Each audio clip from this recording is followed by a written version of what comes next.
Listen very carefully, because before you drift into sleep tonight, I want to take you somewhere most people never truly see.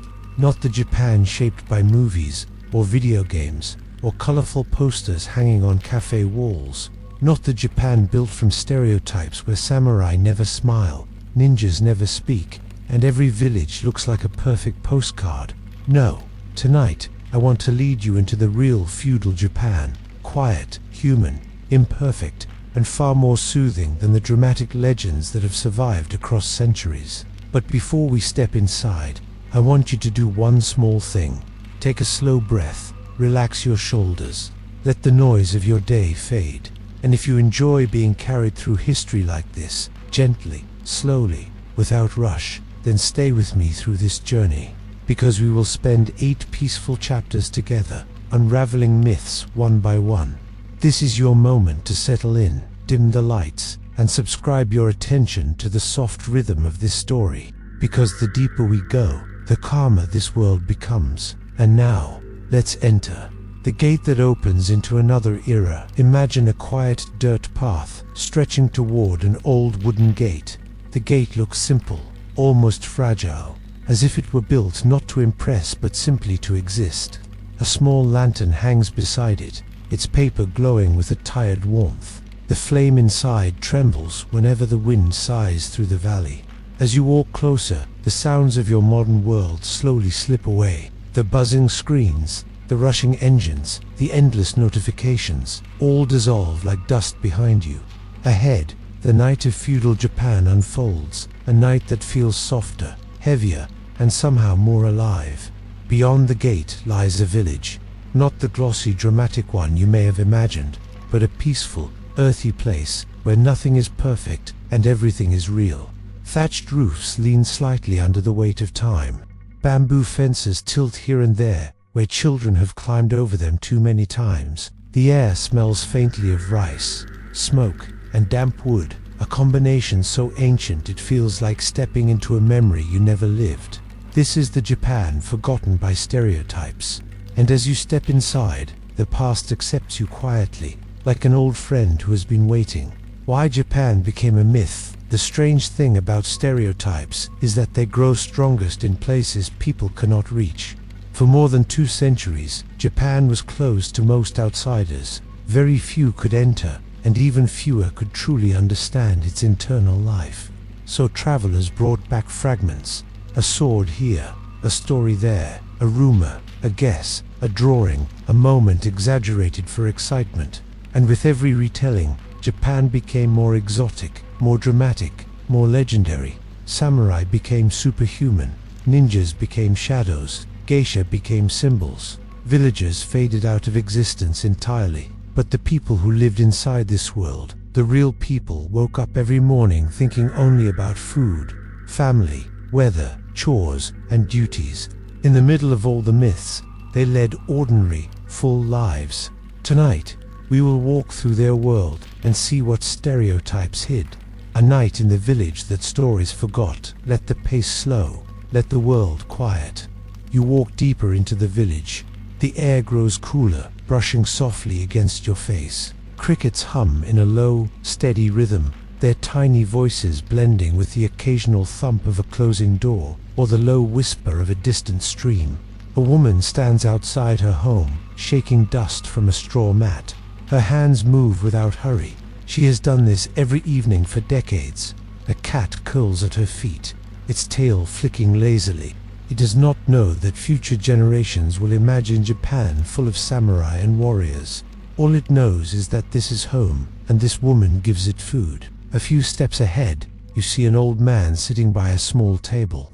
He is carving something from a piece of wood, perhaps a toy, perhaps a tool. The lantern beside him draws soft shadows across his face. He has never heard the word stereotype. He knows nothing of the exotic fantasies that foreigners will one day invent. He is simply living a life, one day at a time. And deeper still, behind the cluster of houses, you hear the sound of splashing water. A group of children wash their feet in the stream before bed, laughing softly. Their mothers call them inside. The laughter fades. The stream keeps flowing. Nothing dramatic happens here. No battles, no secret missions, no sword fights, just life, peaceful, unpolished, comforting in its simplicity.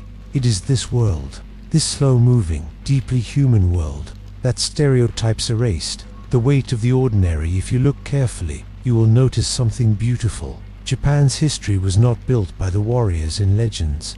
It was built by the ordinary people whose names you will never read in books. Farmers who woke before sunrise to walk barefoot through wet fields, mothers who ground soybeans every night so their children would be fed, artisans who spent months shaping perfect bowls that would one day crack from use, fishermen who checked their nets by touch in the dark, children who learned patience from watching the moon rise slowly over rice paddies. This entire world existed long before stereotypes arrived, and long after them too. But because these people were quiet, because their work seemed simple, because they were not wrapped in dramatic silk costumes, their stories were not preserved in the way glorious myths were. And yet, it is their lives, steady, rhythmic, familiar, that reveal the real Japan hidden under centuries of exaggeration. Life here was hard, yes, but it was also gentle, predictable, slow in a way that makes even your heartbeat feel calmer. Let that calm settle in your chest. Let it soften your thoughts. Let it prepare you for the truths we will uncover. The lantern that reveals more than light. You return to the gate where the lantern hangs. Its glow is even softer now, as if it too grows sleepy. The flame dances in small, quiet movements, lighting the worn wood and the dust particles drifting through the air. This lantern has watched countless nights pass. It has seen storms roll across the valley. It has seen processions of armored warriors marching past. It has seen children grow into adults, and adults grow old, and old people vanish into memory. But it has also watched one thing more than anything else: the calm, unchanging rhythm of ordinary life. And that rhythm, the way people breathed, worked, rested, hoped, struggled, and loved, is exactly what stereotypes erased. The lantern knows the truth. Japan was never a stage for myths. It was a home, slow, real, imperfect, and full of human stories. The first step toward understanding. As you stand beneath that lantern, you begin to understand something essential. Stereotypes don't reveal a culture. They hide it. They cage it behind a handful of symbols that grow sharper with each retelling. If you want to know feudal Japan, truly know it, you must start by slowing down, letting go of the dramatic imagery, and allowing yourself to feel the world as it was lived, quiet, uneven, simple, beautiful in its own natural way. This is the world we will explore together over the next 7 parts. A world that stereotypes simplified, but which history kept whole. A soft call to action before you drift into sleep. If tonight's journey pulled you gently into the soft shadows of old Japan, if you felt the calm breathe through the winds, the lantern, the ordinary people, then stay with me for the next chapter, because in part 2, we will step quietly into the deeper myths, the samurai, the stereotypes of honor, the misunderstood realities hidden under their armor. For now, close your eyes. Let this peaceful image of the quiet village settle into your thoughts. Let your breathing match the slow rhythm of crickets in the night, and let history tuck you softly into sleep. The night deepens, and the paper lantern hanging above our quiet veranda sways in the faintest breeze. Its glow is warm and golden, painting slow-moving patterns across the wooden floor. Somewhere in the distance, a single flute plays a wandering melody, calm and unhurried, as though it has traveled from the past just to sit with us tonight. And as you settle in, perhaps allowing your breath to soften, we return to the Japan of old, not the Japan of movies or sharp-edged legends, but the one that existed quietly behind the curtain. Tonight, we look at the samurai not as the stiff, emotionless warriors of stereotype, but as people, complicated, flawed, loyal, ambitious, afraid, proud, gentle, violent, and surprisingly human. So let the world outside slow down. Let your thoughts drift like fog rising over a morning river. And together, let's step deeper into the truth hidden behind one of history's most misunderstood images. The silent blade that never existed. Close your eyes for a moment, if you want, and imagine the stereotypical samurai, a solitary figure standing beneath a blossom tree, sword gleaming, hair perfectly tied, face completely unreadable. He speaks only when he must. He kills with a single strike. He bows. He disappears. He is discipline made flesh. This is the samurai you find in movies, comics, and dramatic anime, the samurai of myth, of extremes, of the polished statue that has been sanded so smooth you cannot see a single flaw. But real samurai, they argued, they drank, they laughed too loudly at night, they borrowed money, failed exams, gossiped about one another, wrote bad poetry, fell in love, got jealous, dreamed of promotions, and sometimes feared the very violence they were trained to wield. The stereotype of the cold, perfect warrior was not created by the samurai themselves. It was shaped centuries after their peak, sculpted by storytellers who wanted heroes more than humans. Tonight, we peel away that polished mask, the samurai who rarely used a sword. Let's begin with the tool most associated with the samurai, the sword, the mighty katana, the sacred object said to contain the warrior's soul. Except, most samurai rarely used it. In fact, if you were magically transported into the world of the late medieval samurai, you would see swords carried mostly as symbols, not weapons. The true battlefield tools were bows. The samurai were originally horseback archers, spears, yare-long polearms, naginata, matchlock guns in later centuries, yes guns, and they were extremely common. By the 1600s, Japan had one of the world's highest gun production rates. But the katana, the movie star of weapons, it was often the last choice, used when chaos closed in and all other weapons were lost or broken. Still, the stereotype survived, because stories love elegance, and swords are elegant. A spear is practical, a bow is quiet, a gun is smoky and loud, but a katana is poetry shaped in steel. So storytellers chose poetry over accuracy. The calm samurai, who weren't very calm. Another stereotype paints the samurai as monks, with swords calm, emotionless, spiritually drifting above worldly concerns. In truth, samurai wrote diaries full of insecurities, frustrations, grudges, heartbreaks, and fears of disappointing their lords or families.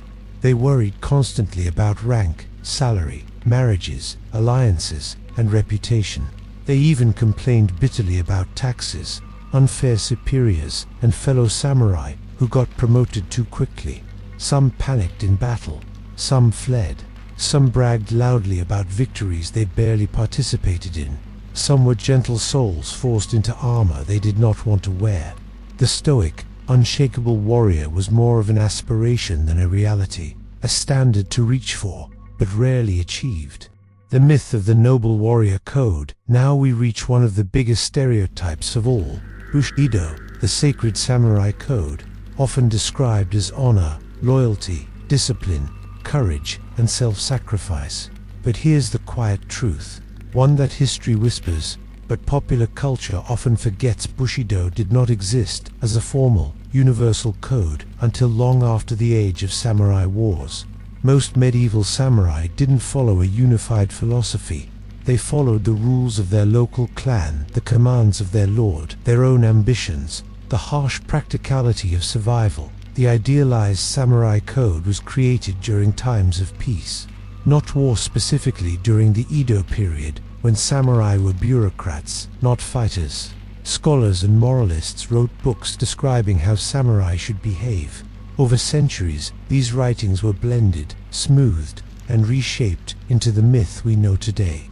It's like looking at a painting of a hero and forgetting the painter invented the hero.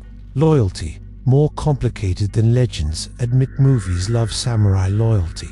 The warrior who would die for his lord without hesitation. The retainer who would rather commit ritual suicide than fail his duty.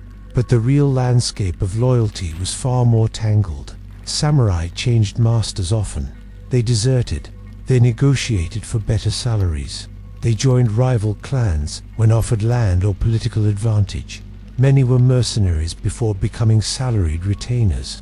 Loyalty existed, but it was not always absolute. It was practical, shifting, and sometimes strategic. To understand real samurai loyalty, You must imagine a chessboard where every piece wants to be promoted, and every clan is trying to survive a world of shifting alliances. Sometimes loyalty was beautiful, sometimes it was brutal, sometimes it was temporary. The stereotype sees loyalty as pure, history sees it as human. The samurai who weren't warriors at all. One of the gentler truths hidden behind the stereotype is this: a large percentage of samurai never fought in battle. By the time Japan entered long political stability under the Tokugawa shogunate, samurai became officials, tax collectors, accountants, administrators, record keepers, policemen, teachers, scholars. They wore swords, but their weapons were ink brushes, ledgers, and reports. Some hadn't seen a battlefield in generations. Some lived entire lives without touching blood or mud. Some even fainted at the sight of real violence. Yet their descendants would later be portrayed in stories as unstoppable swordsmen. The truth is quieter. The truth is gentler. The truth fits a sleep story much better. The samurai who wrote poetry by candlelight behind the battles, behind the armor, behind the reputation of violence, lived a softer tradition. Samurai wrote poetry, lots of it. Some samurai wrote haiku about rain on rooftops. Some wrote about moonlit ponds, their words drifting like ripples. Others wrote about cherry blossoms, comparing them to life's ephemerality. And some wrote love poems, private, tender, and shyly composed. These poems reveal something the stereotype hides. Samurai often sought peace more than war. Many trained in calligraphy and tea ceremony. Many studied philosophy. Many spent more time with books than with swords. The warrior stereotype survives because action is thrilling. But behind the scenes, many samurai lived lives more suited to scholars than soldiers. The samurai who dreamed of sleep. Imagine a samurai sitting alone late at night, armor loosely unfastened, candlelight flickering across his face. He rubs his tired eyes. The weight of duty rests heavy on his shoulders. Outside, crickets sing. Inside, ink dries slowly on a scroll. He is not thinking about glory. He is thinking about rest, about tomorrow's responsibilities, about keeping his family safe, about the pressure of expectation. This is the samurai the stereotype forgets. The one who was human first, warrior second. The samurai after the sword was gone. One of the strangest ironies is that the modern image of the perfect samurai grew strongest after the samurai era ended, when swords were banned, when armor rusted quietly in storage, when the warrior class became a memory instead of a living reality. People often romanticize what they've lost. The Japan of the late 1800s looked back at the samurai with nostalgia, polishing their image until even their imperfections disappeared. Later, filmmakers, novelists, and artists expanded this polished image further, transforming real individuals into the legendary warriors we imagine today. A stereotype is not a light S, simply one slice of truth pretending to be the whole truth. And tonight, we're looking at the rest of the picture.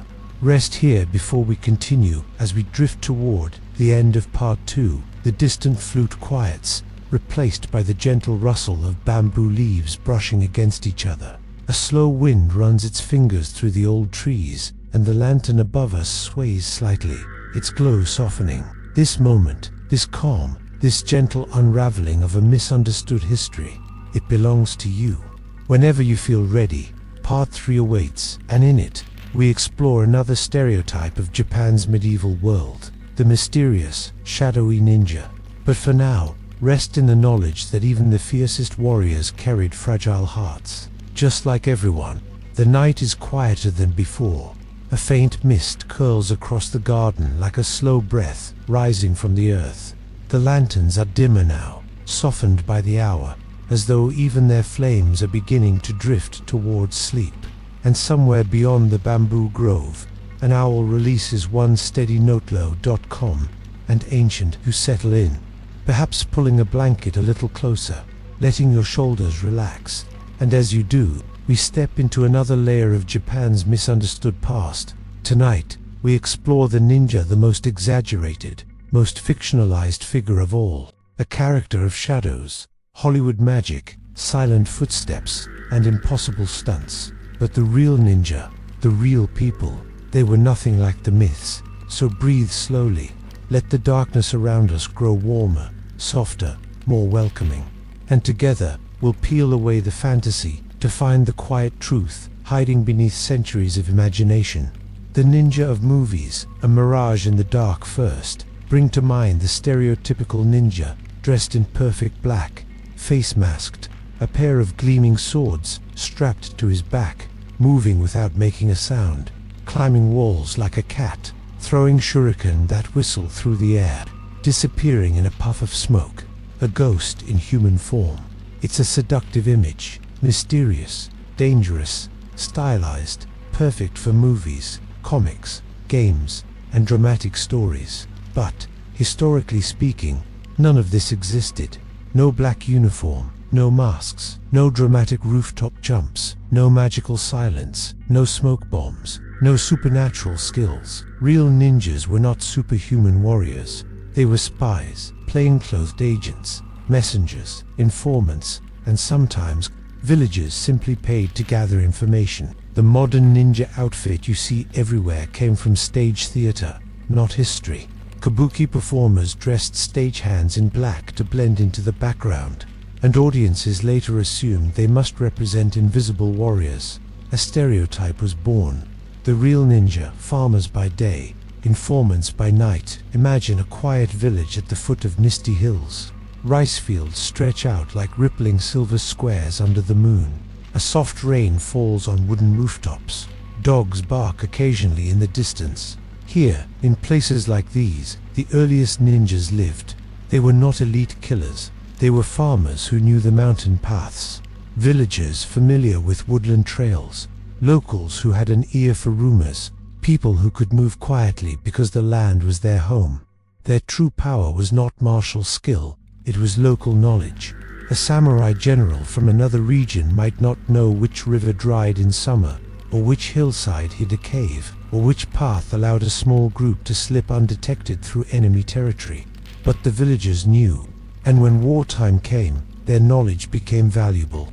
These people, ordinary, untrained in dramatic combat, became the first shinobi, not warriors, not assassins, but guides and spies. There is something gentle about this truth, something very human. The stereotype celebrates fantasy. History celebrates survival. Silent killers sometimes. They weren't even fighters. Hollywood loves ninjas who leap from rooftops with impossible agility, but real shinobi rarely engaged in combat. Their goal was to avoid confrontation. If a ninja was discovered, it meant they had already failed. Most missions involved sneaking documents out of enemy castles, listening to conversations in markets or inns, observing troop movements, carrying secret messages, setting controlled fires to distract an enemy, unlocking gates from inside, making maps of enemy terrain, spreading misinformation, not battling 50 guards at once, not sword fighting on moonlit rooftops, not performing acrobatic miracles. Real shinobi valued disguise, patience, caution, practicality. They would rather blend into a crowd than lurk in shadows, rather look like a traveling monk or merchant than a Hollywood ninja. In truth, a shinobi was often the person you didn't look twice at, the stereotype of the black outfit. Now, let's step into one of the most visually iconic images of the ninja, that sleek, black uniform designed for night missions. But here's a quiet truth. Black stands out in the night. If you walk through a village at midnight dressed in pure black, you look suspicious, too sharp, too deliberate. Real ninjas wore brown, dark blue, gray, olive green faded cloth that matched dirt or foliage. These were the colors that blended into shadows. Soft colors, earth colors, colors that whispered, not shouted. The black ninja suit was invented centuries later by artists who wanted a dramatic silhouette. It looked cool, it felt mysterious, and so it became the stereotype. But real shinobi dressed like ordinary people to avoid suspicion. Some dressed as monks, some as woodcutters, some as merchants, some as entertainers. Some even disguised themselves as samurai to walk into castles without question. In truth, the best ninja costume was invisibility through normality. Ninja weapons, the truth hidden beneath the myths. Another popular stereotype paints ninjas as masters of exotic weapons. Throwing stars, clawed climbing gloves, smoke bombs, hidden chains, silent blade shoes, poison darts. But real ninja weapons were not flashy. They were practical tools that villagers already owned. Small knives used for farm work, sickles, short spears, simple clubs, ropes, and hooks. Tools for breaking locks, torches for controlled fires. Shuriken existed, but not as lethal projectiles. They were distractions, tools to break pursuit, or ways to slow an enemy.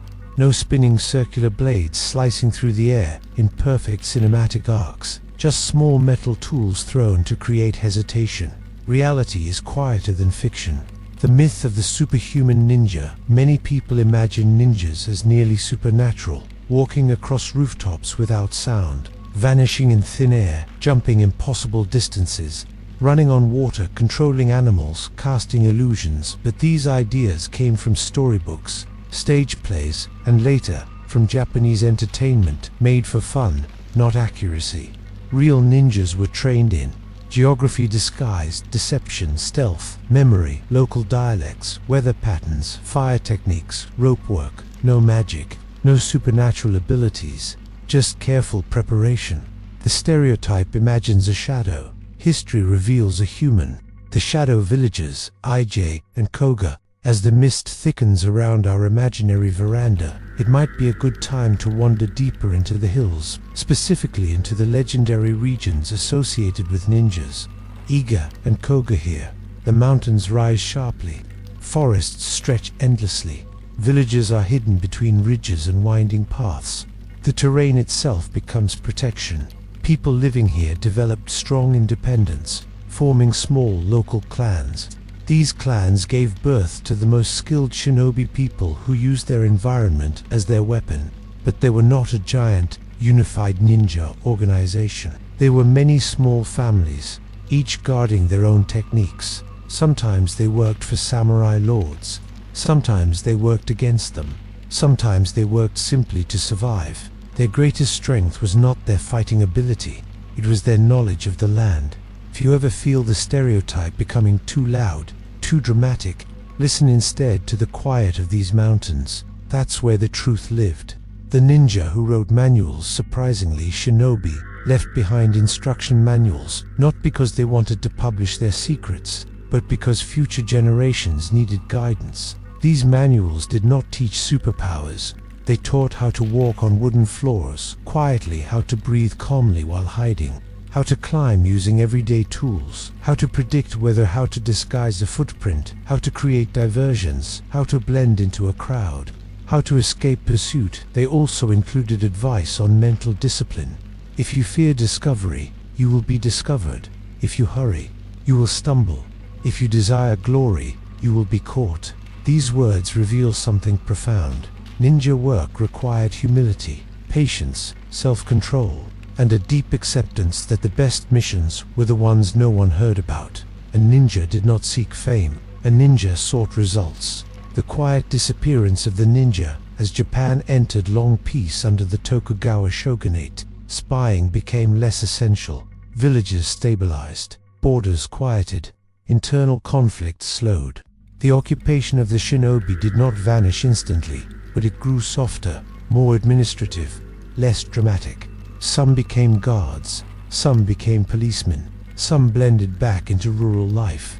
Some kept their skills quietly, passing them through family lines. But there is something poetic about their disappearance. The stereotype grew louder as the real ninja faded into ordinary society, and perhaps that is fitting. After all, their greatest skill was blending in. The ninja of the modern imagination now. Centuries later, the world remembers the ninja as agile shadow warriors, masters of silent combat, backflipping, assassins, mysterious figures dressed in pure black, hidden, ghost-like, unstoppable, a fantasy. But fantasy has its own beauty. Storytellers took small truths for stealth, disguise, secrecy, and wove them into a larger-than-life character. A ninja of stage lights, not moonlight. A ninja of imagination, not history. The real ninja was simpler, softer, quieter, the kind of history perfect for a sleep story. Rest a moment before we continue outside. The garden grows even stiller. The mist clings gently to the ground. Somewhere, a branch creaks softly in the wind. The night is deep, but not heavy, more like a warm blanket, pulling you closer, inviting you to rest. We have listened to the truth behind the ninja stereotype. Not shadows, not ghosts, but ordinary people doing extraordinary tasks in very ordinary ways. When you're ready, we'll step forward to part 4, where we explore another misunderstood corner of medieval Japan. The night has settled into a deeper kind of calm. Far across the garden, the last firefly flickers above a still pond, drifting lazily as if it has nowhere left to be. The moon has climbed higher, silver and soft, laying down a glowing path on every rooftop tile and every blade of grass. Even the wind has grown thoughtful, whispering only now and then, as though careful not to disturb the quiet we've built. You settle in again, feeling the world soften around you, feeling your breath deepen, and together we step into another misunderstood corner of Japan's history, one that has been distorted, simplified, and romanticized more than almost any other. Tonight, we talk about the geisha, not the stereotype, not the movie character, not the fantasy that popular culture has pushed for decades, but the real women behind the painted faces, women who created an art form, carved out a profession, and survived in a world that constantly misread their purpose. Let the lantern glow gently around us. Let the night cradle this story, and let's walk slowly into the truth. The stereotype, a mask of misunderstanding. When many people hear the word geisha, a stereotype appears instantly, shaped by Western films, novels, and myths. A beautiful woman in a silk kimono, painted face, red lips, a soft smile, someone serving tea, pouring sake, entertaining men, often misrepresented as something she never was. This stereotype is powerful, persistent, seductive, and deeply incorrect. The truth is quieter, stronger, more dignified. Geisha were not silent companions, not party decorations, not subservient figures. They were artists, trained for years, sometimes a decade or more, in music, dance, conversation, cultural etiquette, poetry, and performance. A geisha was a living piece of culture, not a romantic fantasy. So tonight, we peel back the mask. The origin, a stage, not a bedroom. The earliest geisha were not women at all. They were men, musicians and performers hired to entertain guests at gatherings. These early performers were storytellers, drummers, singers, comedians, and poets. They were skilled in wit and social artistry, not intimacy. Women joined later, eventually surpassing the men in popularity, refinement, and artistry, until geisha became a female-dominated profession. But the profession itself, always performance, always art, always culture, never what the stereotypes claim. The image of the geisha as something else, something inappropriate, was a Western misunderstanding, fueled by tourists, translation errors, and a fascination with the exotic. History, though, tells a different tale, a quieter, truer one. The training, a lifetime of discipline. Imagine a young girl, perhaps 13 or 14, stepping into an okia, the boarding house where she begins her training. Her hair is simple, her kimono is plain, her eyes are wide with both hope and uncertainty. She begins as a shikomi, an apprentice. Her days are long, filled with chores and observation. She watches the older geisha prepare for their performances. She listens to the music drifting through the hall's shamisen strings, humming like gentle rainfall. After months of preparation, she becomes a maiko, a young trainee performer. Her training involves mastering traditional dance, learning shamisen, a 3-stringed instrument, studying classical songs, practicing tea ceremony, memorizing social etiquette, learning to hold intelligent, refined conversation, studying poetry and seasonal references, perfecting gestures, posture, and poise, dressing herself in the heavy, layered kimono, maintaining grace even when tired, hurried, or overwhelmed. Each movement she learns has meaning. Each gesture is intentional. Nothing is accidental. Where stereotypes paint geisha as ornamental, the truth reveals discipline deep, demanding, beautiful discipline. A geisha is not made in a year. She grows through patience. There is something soothing about such dedication, something that feels as steady as the night. The kimono, a language of silk, the graceful, colorful kimono worn by geisha, is not simply clothing. It is a language of silk, expressing age, season, skill, and status. A maiko's kimono is elaborate, long sleeves that sway dramatically during dance, bright colors, large obi bows tied down her back like flowing rivers, hair filled with seasonal ornaments, flowers in spring, maple leaves in autumn, snow motifs in winter. A full geisha's kimono is more subdued, more elegance than brightness, more refinement than sparkle colors, softened hair ornaments, fewer lines, cleaner movement, smoother. Popular culture focuses only on beauty. History shows meaning every thread placed with intention. Even the makeup has layers of symbolism. The white face meant visibility in candlelit rooms. The red accents expressed youth. The exposed neck, painted with a pattern, symbolized grace and delicacy. A stereotype sees decoration, reality sees communication. The true skill, conversation. One of the geisha's most misunderstood talents is her conversational ability. She is not there to flirt, not there to seduce, not there for anything physical. Her role is to guide the flow of a gathering.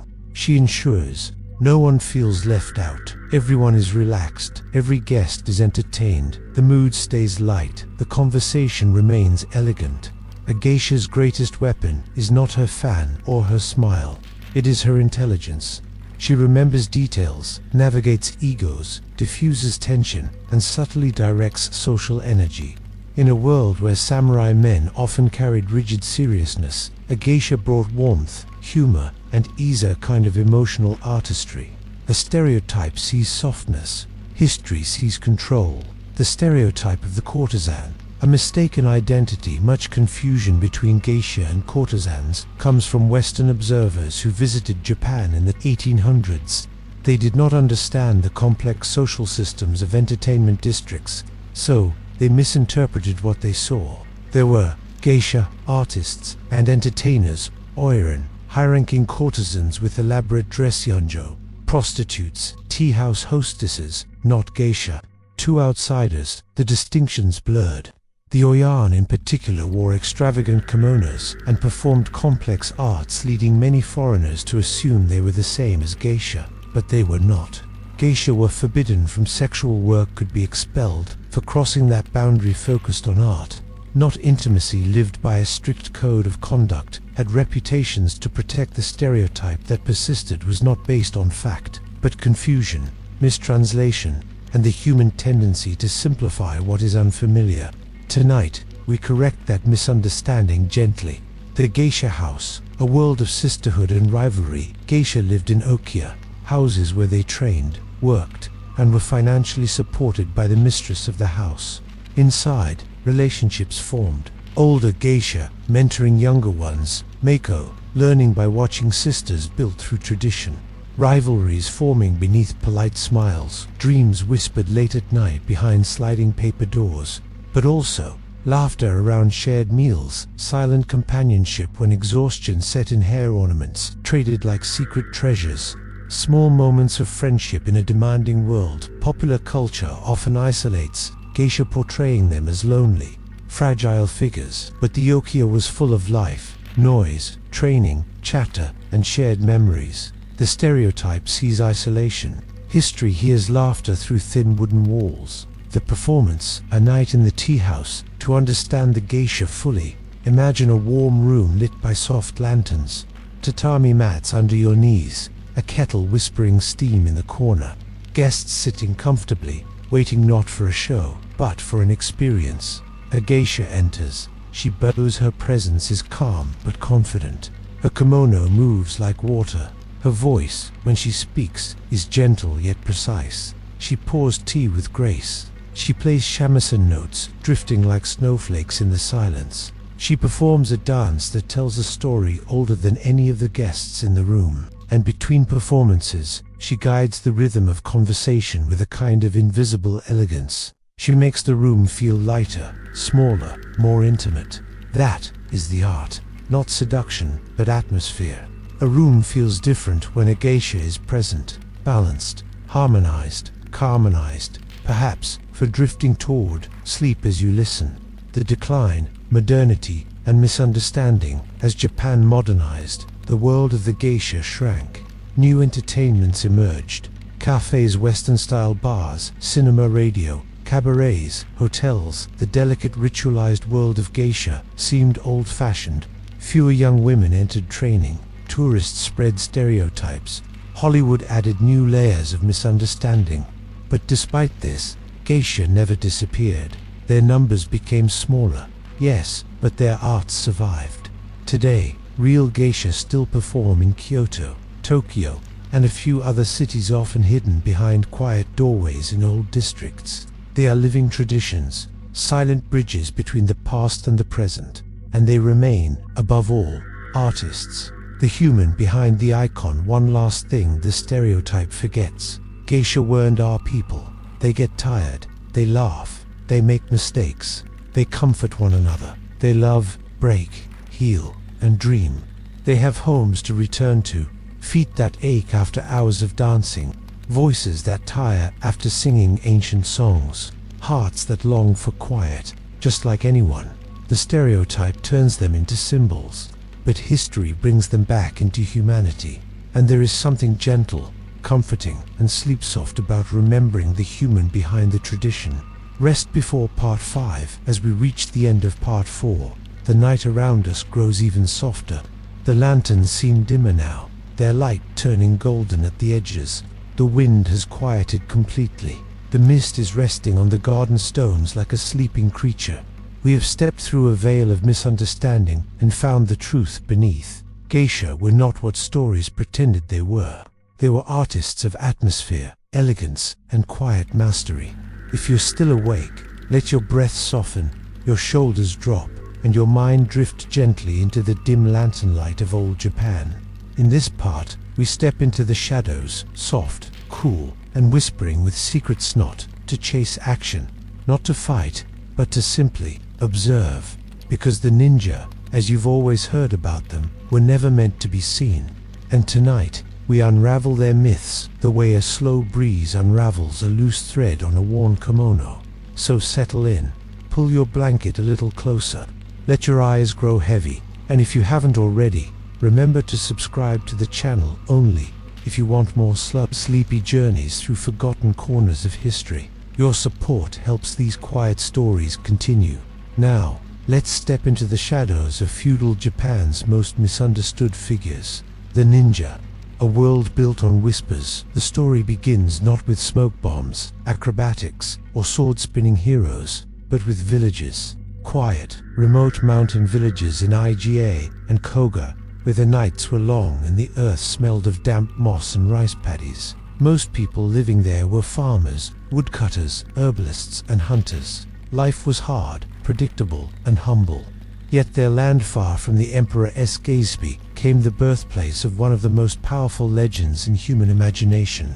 The ninja stereotype we know today is dramatic, almost theatrical. A black-clad figure jumping across rooftops, swinging glowing swords, vanishing in a puff of smoke. But the real ninja were closer to librarians of secrets. They collected information the way monks collected poetry, methodically, quietly, and with patience. They preferred walking unnoticed among everyday people, rather than crawling across palace ceilings. Their power wasn't in violence, it was in being ordinary. Imagine traveling through a village market in the 1500s, a man selling tofu, a boy leading a mule, an old woman haggling over rice. Any one of them could have been a ninja, not because they had supernatural skills, but because they blended in so well that no one ever thought to look twice. And that, in truth, was their greatest weapon, where the shadows actually came from. The rise of the ninja wasn't a dramatic event. It wasn't because some secret clan suddenly awakened mystical powers. It happened slowly, naturally born from necessity. Feudal Japan was a place where the powerful ruled through force, and the powerless survived through strategy. The mountainous regions of Iga and Koga often resisted the rule of warlords. They didn't have armies to fight back. They didn't have castles to barricade themselves in. They had something better. Knowledge. Knowledge of the land, knowledge of people, knowledge of how to avoid conflict altogether. These villagers learned over generations how to move silently through forests, how to track animals, how to slip away from danger, and most importantly, how to gather information without anyone noticing. They didn't call themselves ninja. That word came much later. In their own time, they were known as shinobi, and their tasks were simple. Watch a rival clan quietly deliver messages discreetly, sabotage without violence, scout terrain, survive where soldiers could not. Nothing glamorous, nothing explosive, just skill, patience, and an understanding of the world around them. The stereotype turns them into superhuman assassins. Reality paints them as tacticians, people who used intelligence, not magic. The clothing myth. Let's gently dispel one of the biggest misconceptions: the all-black ninja suit. Modern images show ninjas dressed head to toe in ink-colored cloth, masks covering their faces, eyes glowing mysteriously. But in feudal Japan, wearing black at night would make you stick out like a lantern flame in darkness. True night is never pitch black. It's a mix of moonlight, silver, soft blue, and deep shadow. So what did ninjas actually wear? Whatever helped them blend in. Often dark navy, muddy browns, smoked gray, faded greens, colors that matched foliage, dirt roads, wooden beams, or the fabric of commoners. If a ninja infiltrated a home, they dressed like a servant. If they entered a market, they dressed like a farmer. If they scouted on a battlefield, they dressed like a soldier. Their mastery wasn't invisibility, it was becoming uninteresting.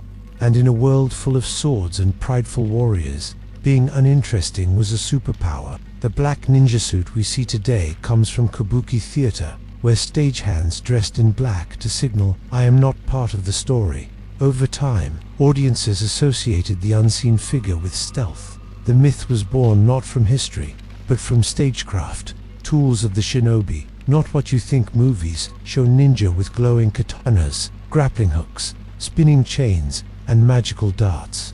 While some tools did exist, they were practical rather than dramatic.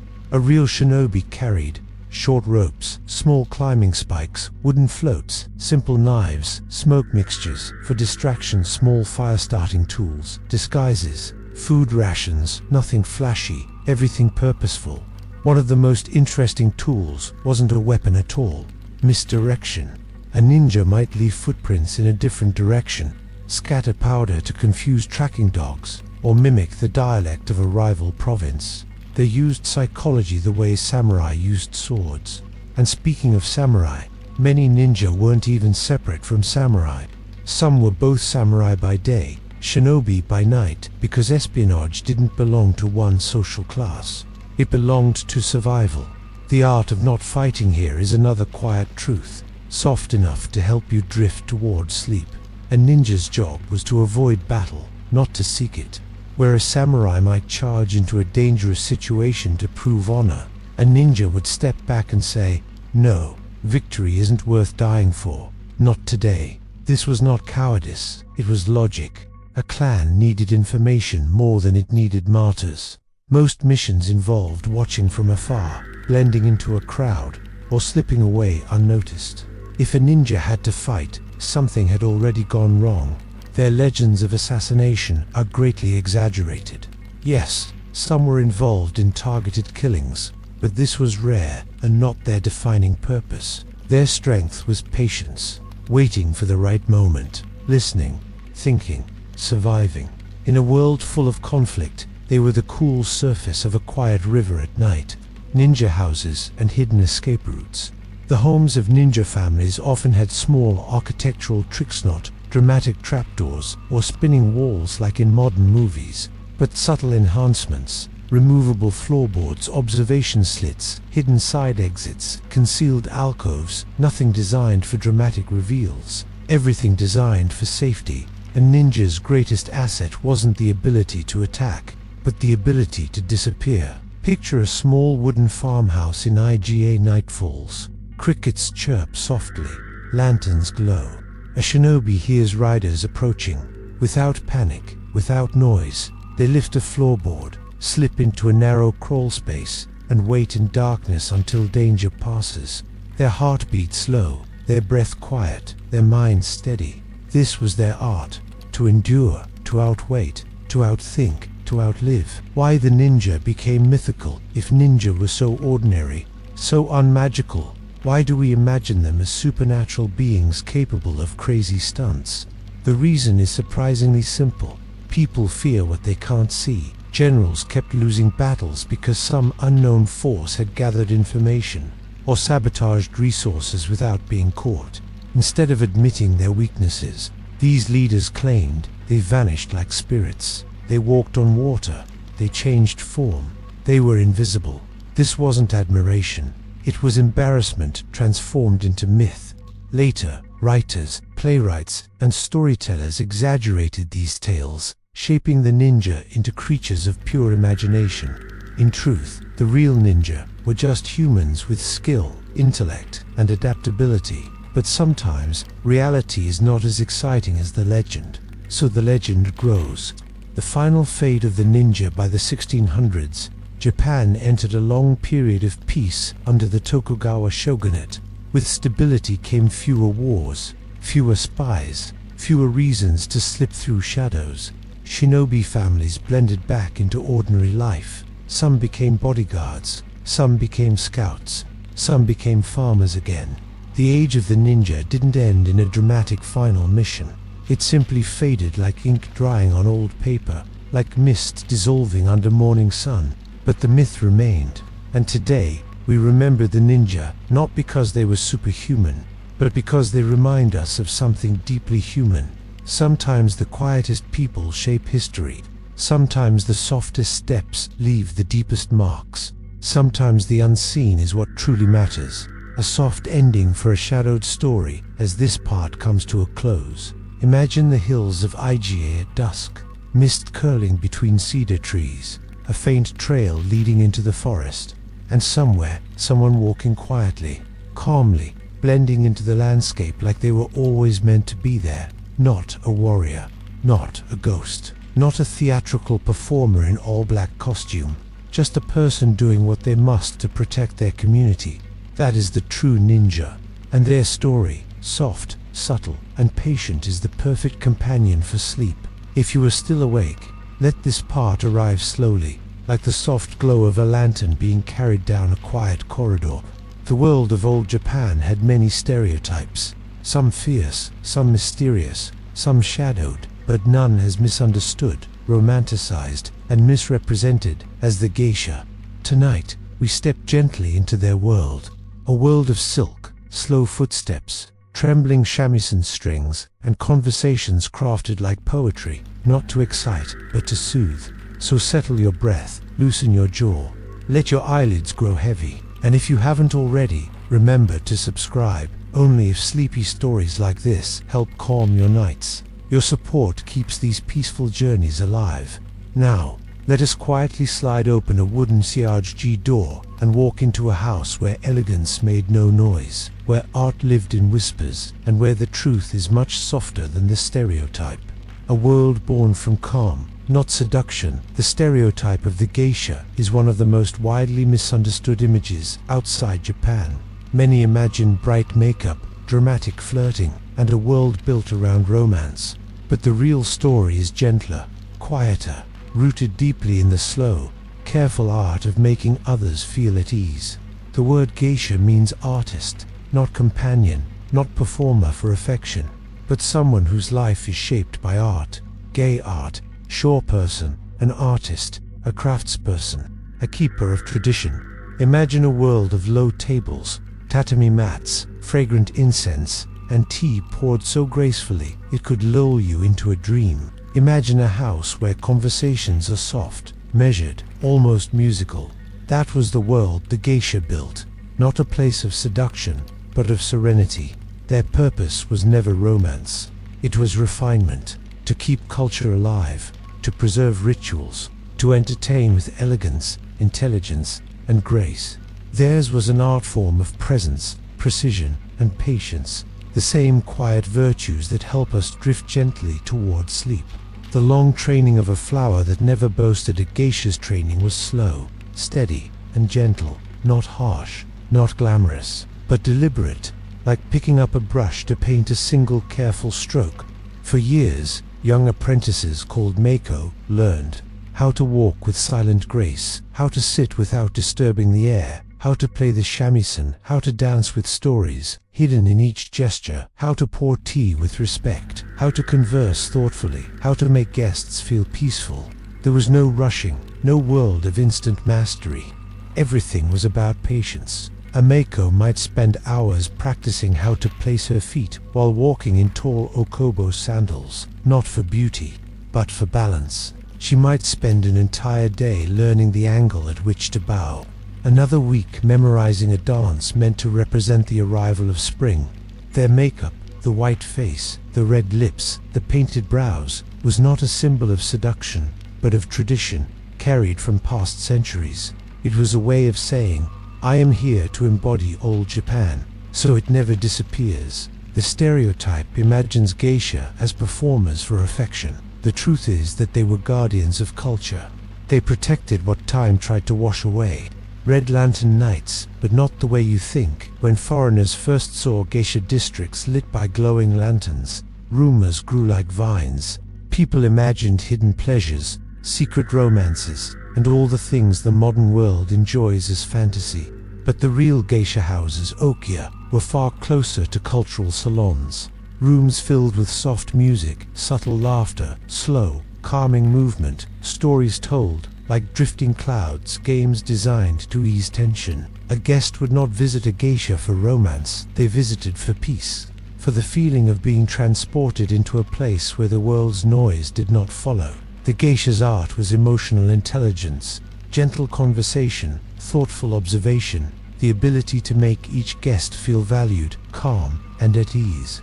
If a samurai lived by the sword, a geisha lived by the moment, holding it carefully until it became beautiful. Soft silks and softer steps. If you close your eyes, you might picture a geisha gliding across a polished wooden hallway in layers of silk, not rushing, not posing, just moving, slowly. Their kimono were not costumes, they were stories made of fabric, each color symbolic, each pattern chosen with meaning, each layer tied with patience. A geisha did not simply dress. She assembled a visual poem, and her movements were as important as her clothes. The way she placed her foot, how she lowered herself onto a cushion, how she poured sake, everything was part of a centuries-old performance. This was not flirtation, this was ceremony, a dance of presence, a quiet reminder that life is richer when we slow down. In many ways, geisha were like living lullabies. Everything about them was crafted to create calm. Art hidden in every gesture. If you were to spend an evening in a traditional tea house, you might notice the subtle, unspoken art of a geisha. A tilt of the head that signals listening, a slight smile that eases tension, a delicate raise of the sleeve to show respect, a soft laugh that lifts a guest's spirits. Their dancers told stories, not with big movements, but with small ones. A flick of the wrist could represent wind. A sliding step could represent snow falling. A bow could represent the passing of seasons. The shamisen they played didn't roar like Western instruments, it whispered. Its strings vibrated like memories drifting across a quiet lake at dusk. It's the kind of sound that makes your breathing slow. The kind of art that doesn't overwhelm you, but guides you gently toward peace. A world of boundaries and respect. Another myth, that geisha lived wild, unrestricted lives, is far from true. Their world was built on discipline, routine, respect. A geisha did not wander freely. She did not act impulsively. Every part of her day was structured. Morning lessons, afternoon preparation, evening engagements, late-night rituals, quiet practice before sleep. Their reputation was everything. One misstep, one rumor could damage the whole house. Their elegance was not natural talent. It was earned through years of patience. Think of someone learning to paint, or a gardener shaping trees, or a monk practicing calligraphy. A geisha was all of these at once. Why they became so misunderstood? Western visitors in the 1800s arrived with their own expectations. They saw beauty, mystery, closed rooms, soft laughter, and without understanding context, they assumed romantic intentions. Misinterpretation turned into stereotypes. Stereotypes turned into myths, and myths turned into decades of misunderstanding. But here is the quiet truth. A geisha's most intimate skill was conversation. Her greatest power was emotional calm. Her purpose was culture, not companionship. She was an artist, and in many ways, a symbol of presence. The slow fade of an era as Japan modernized, the world of the geisha grew smaller. New forms of entertainment appeared: theaters, cinemas, dance halls. Technology replaced tradition. Cities grew louder, faster, brighter, and the soft-lit tea houses that once brimmed with conversations like wind chimes at dusk began to fade. But they did not disappear.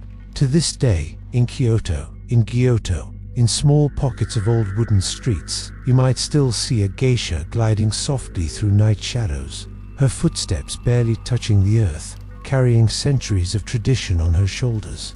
She is not a relic, she is a reminder that beauty can be quiet, that culture can be fragile, that presence can be an art, a gentle ending to a misunderstood story. As this part ends, imagine walking through a narrow alley in Kyoto late at night.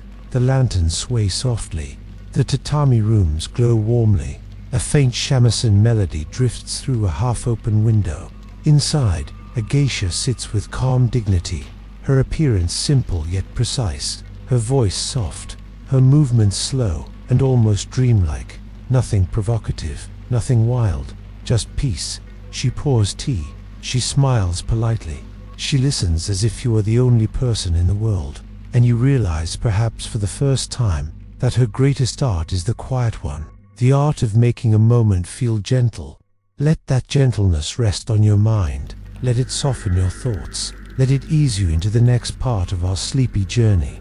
If you're still awake, let your breathing loosen, let your body sink a little deeper into your pillow, and let this story move like a wandering traveler on a quiet dirt road, slow, steady, unhurried. Part 7 brings us to one of the most dramatic stereotypes of feudal Japan. But tonight, we're not here to admire drama. We're here to slow it down, soften its edges, and understand the truth hiding beneath it. Tonight, we walk beside the ronin, the masterless samurai, often portrayed as lone wolves, rebels, or sword-wielding drifters with a tragic past. Movies turn them into dark heroes. Stories turn them into outcasts. But in reality, most ronin lived lives far more ordinary and far more quietly sad.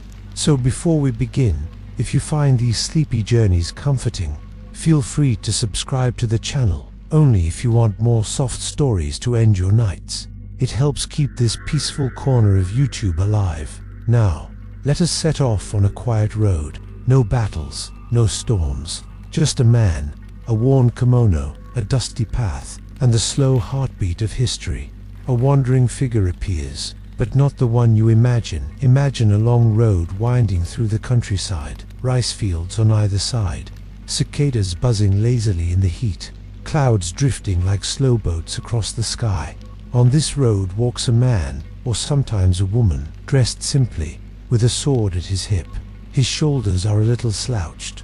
His pace is unhurried. He looks like someone who hasn't quite figured out where to go, but feels too tired to rush. That is closer to a real ronin than any action movie could ever show. The romantic stereotype shows ronin as wandering warriors, always seeking vengeance or adventure. In truth, many ronin were simply people who had lost their job. A samurai without a lord was like a knight without a kingdom, not noble, not legendary, just unemployed. And in a society built entirely on hierarchy and loyalty, being masterless felt like drifting without an anchor. No matter how heroic the stories became later, most ronin lived not on glory, but on uncertainty. How a samurai became a ronin. A samurai didn't choose to become a ronin. It happened when life shifted suddenly. Their lord died, their clan dissolved, their domain lost power, political tides changed, rival clans took control sometimes. A samurai became ronin because they were dismissed for failing a task, breaking a rule, or simply displeasing those above them. The word ronin literally means a wave person, someone drifting like a wave without shore or direction. A poetic image, yes, a painful reality. Also yes. For a society built on structure, a Ronin had no place to stand. The quiet struggle behind the legend stories paint Ronin as mysterious swordsmen.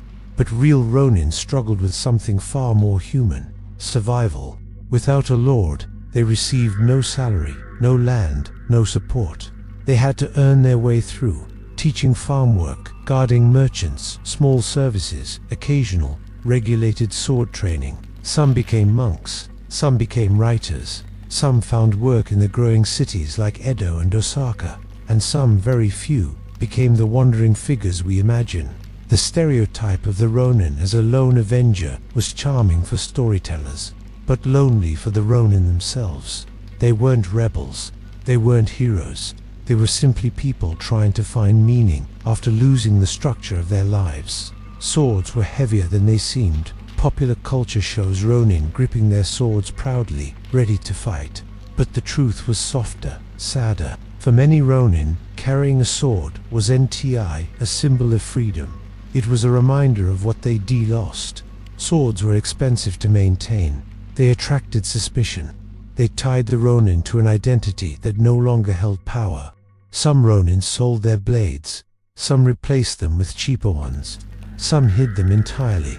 The sword of a Ronin often felt like weight, not glory. Imagine walking through a crowded street with something that identifies you as different, jobless, disconnected. That was the real experience. Their struggle was quiet, internal, and deeply human. Ronin and the myth of rebellion. Another stereotype imagines Ronin as rebellious, rule-breaking warriors who refuse to kneel to any lord. But in historical reality, Ronin often sought new masters desperately. Joining a new clan meant safety, honor, food, and purpose. It meant belonging. There were a few famous rebellious Ronin, enough to inspire stories, but they were exceptions. Most Ronin simply wanted normalcy.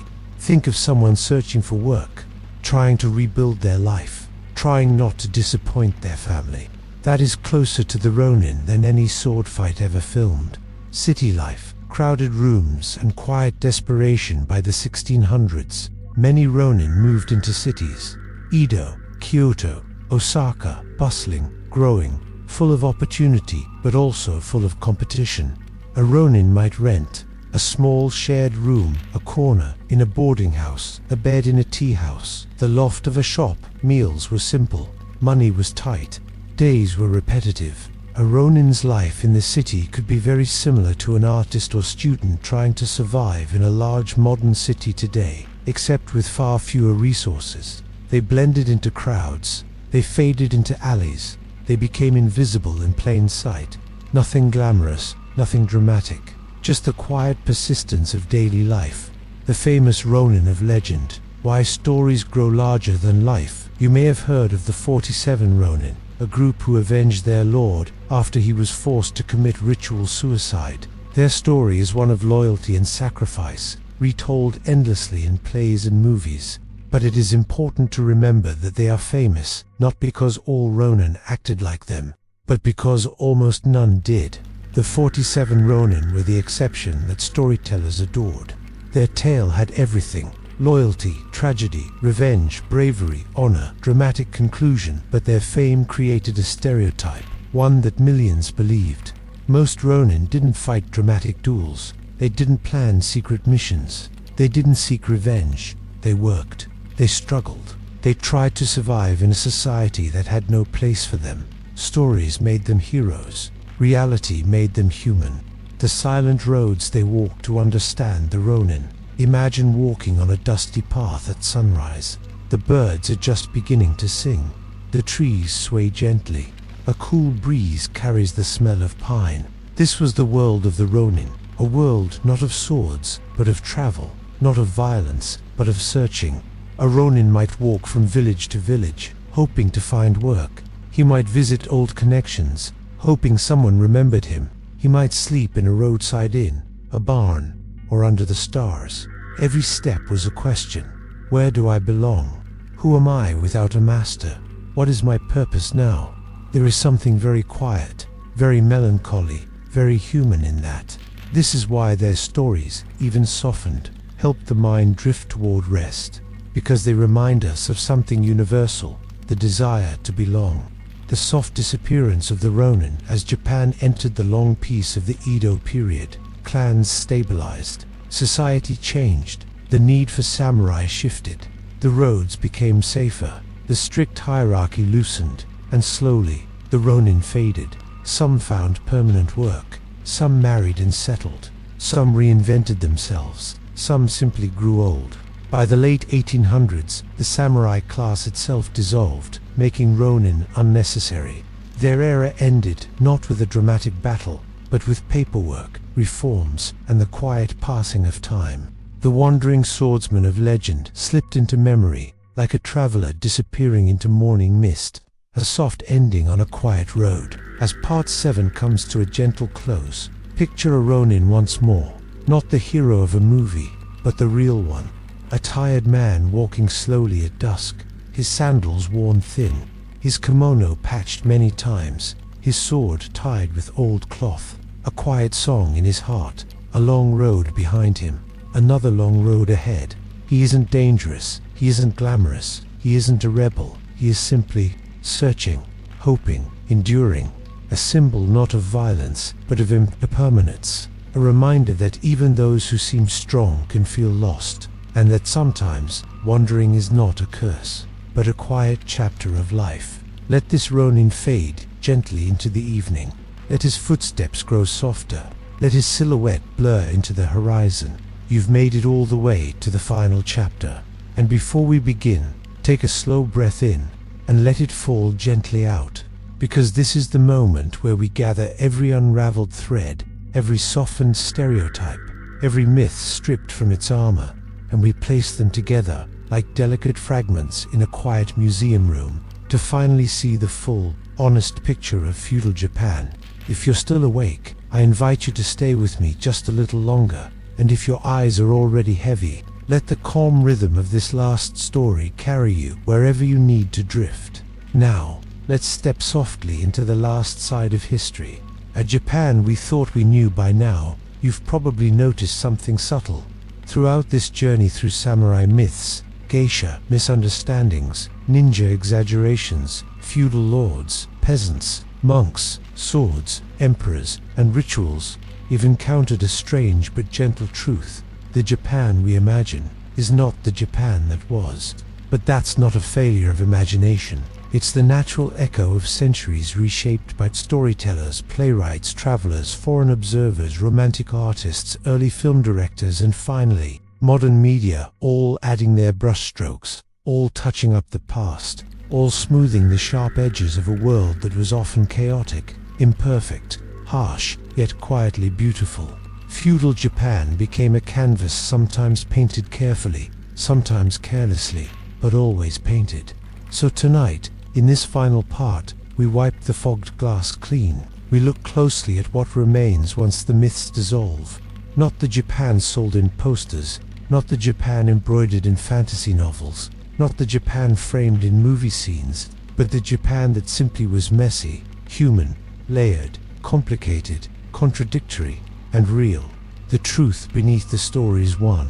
Samurai were not marble statues. They were not silent stone figures who lived solely by honor. They were human beings, capable of courage, yes, but also ambition, fear, pettiness, loyalty, betrayal, devotion, cruelty, and kindness. Some were poets, some were bullies, some were strategic geniuses, others were drunk troublemakers. Some fought bravely, others avoided fights entirely. Some lived by codes, others broke them without hesitation.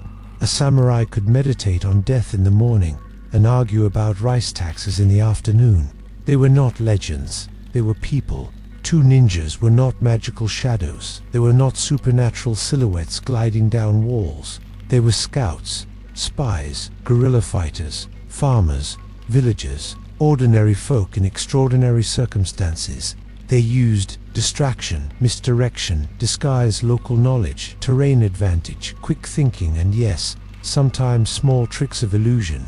But the black suit, the rooftop leaps, the vanishing clouds of smoke, those were inventions, beautiful inventions, but inventions nonetheless. 3.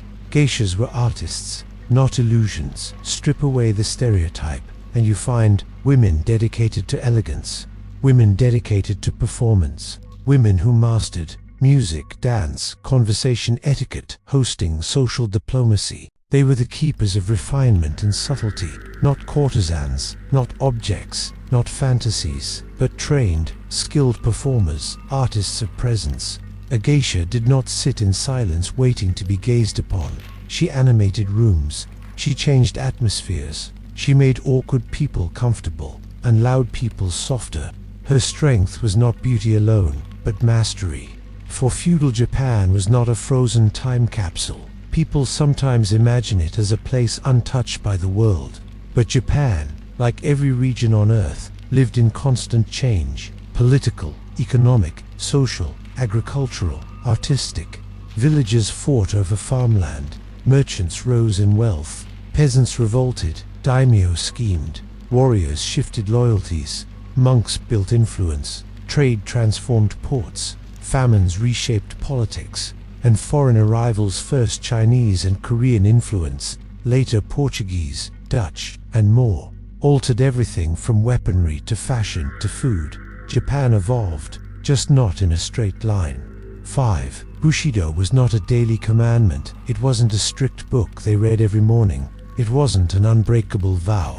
It was an evolving philosophy, sometimes followed sincerely, sometimes preached but ignored, sometimes idealized long after the era had passed.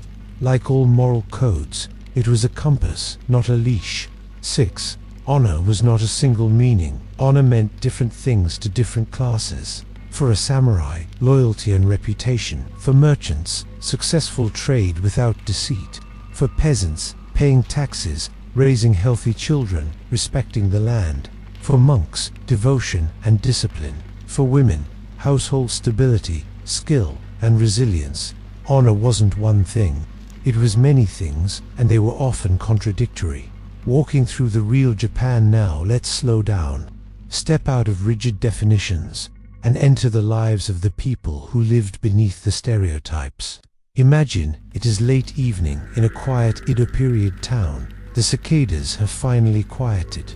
A warm lantern glows at the door of a small inn. A pot of rice is steaming, and just beyond the wooden walkway, the river whispers against its banks. Here life breathes, not dramatic, not theatrical, simply life. A samurai sits off duty, drying his rain-soaked sleeves. A merchant counts coins softly by candlelight. A geisha folds her kimono after a long night of performing. A monk sweeps fallen leaves from the temple steps. Children chase fireflies beyond curfew. A fisherman mends his net with tired fingers. A mother hums a lullaby over a bamboo cradle. A traveling storyteller prepares his tales for tomorrow's crowd. This is Japan, the Japan rarely shown. Human, warm, imperfect, gentle, hard, busy, quiet, never just one thing. The stereotypes are loud. The real Japan is soft, and you can only hear it when you slow down enough to listen. Why? The stereotypes spread. They spread for the same reason most myths spread. Because they're simple. Because they're striking. Because they're exciting. Because they're easy to explain. Because they fit neatly into stories. Because they look beautiful in artwork. Because they help foreigners understand what is unfamiliar. Because storytellers need symbols, not complexities. A story about one perfect samurai is easier than a story about 100 flawed ones. A tale about silent ninjas climbing walls is easier than a tale about farmers doing espionage. A painting of an elegant geisha is easier than explaining her training, taxes, musicianship, and social role. Stereotypes are shortcuts, but shortcuts always erase the landscape. So what was feudal Japan, truly? It was a place of contradiction, peace enforced by violence, spirituality beside warfare, beauty beside suffering. Hierarchy, a rigid social ladder that still allowed unexpected mobility. Ritual, formalities shaping every greeting, every tea bowl, every letter. Survival, harsh winters, rice shortages, political strife, ingenuity, craftsmanship, poetry, ceramics, architecture, theater, agriculture, identity, a society wrestling constantly between tradition and adaptation. But above all, feudal Japan was a place full of people who, just like us, worried, loved, hoped, worked, dreamed, regretted, aged, and lived. The myths exaggerate their differences. History reveals their similarities. The gentle ending as we reach the last few steps of this 8-part journey. Let the world of feudal Japan settle quietly in your mind. Not as a world of warriors and assassins. Not as a world of rigid codes and flawless etiquette. Not as a painting or a performance, but as a world of people. Messy, layered, flawed, brilliant people, struggling and thriving in ways strangely familiar. And as the myths fade, the humanity becomes clearer. If your eyes are heavy now, let them rest.